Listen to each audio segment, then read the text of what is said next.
અમદાવાદમાંથી 3 નકલી પોલીસને ઈસનપુર પોલીસે દબોચી લીધા। ડેકોરેશનના એક વેપારીને ધમકાવીને આ શખ્સોએ 28,000 પડાવી લીધા હતા। આ શખ્સોએ વેપારીને નારોલ સર્કલ નજીક ખોટા કામ કરે છે તેવા આરોપ કરીને પોલીસ સ્ટેશન લઈ જવાની ધમકી આપી હતી અને લૂંટ્યો હતો। નવાઈની બાબત એ છે કે આ શખ્સોએ વેપારી પાસેથી ઓનલાઈન પૈસા ટ્રાન્સફર કરાવ્યા હતા। 28,000 પડાવી લીધા બાદ સમગ્ર મામલે વેપારી પોલીસ સ્ટેશને પહોંચ્યો અને પોતાની આપવીતી જણાવી હતી, જેના પગલે ઈસનપુર પોલીસ એક્શનમાં આવી અને સીસીટીવીના આધારે યાસીન ઉર્ફે પપૈયા કુરેશી, મોહન શેખ, અબરાર પઠાણની ધરપકડ કરી વધુ તપાસ હાથ ધરી।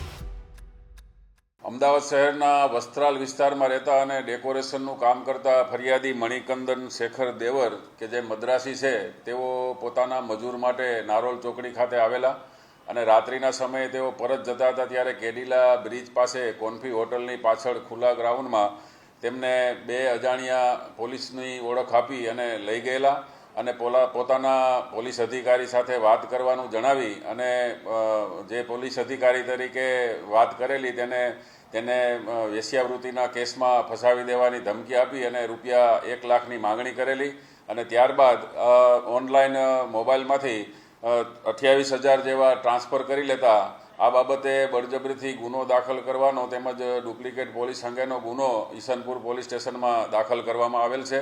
આ ગુનાના કામે સીસીટીવી ફૂટેજ તેમજ ટેકનિકલ સોર્સથી મળેલ માહિતી આધારે આ ગુનામાં યાસીન ઉર્ફે પપૈયો કુરેશી, મોહસિન શેખ અને અબરાર પઠાણ નામના 3 આરોપીઓની ધરપકડ કરવામાં આવેલ છે।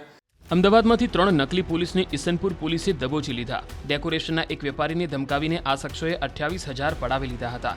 આ શખ્સોએ વેપારીને નારોલ સર્કલ નજીક ખોટા કામ કરે છે તેવા આરોપ કરીને પોલીસ સ્ટેશન લઈ જવાની ધમકી આપી હતી અને લૂંટ્યો હતો। નવાઈની બાબત એ છે કે આ શખ્સોએ વેપારી પાસેથી ઓનલાઈન પૈસા ટ્રાન્સફર કરાવ્યા હતા।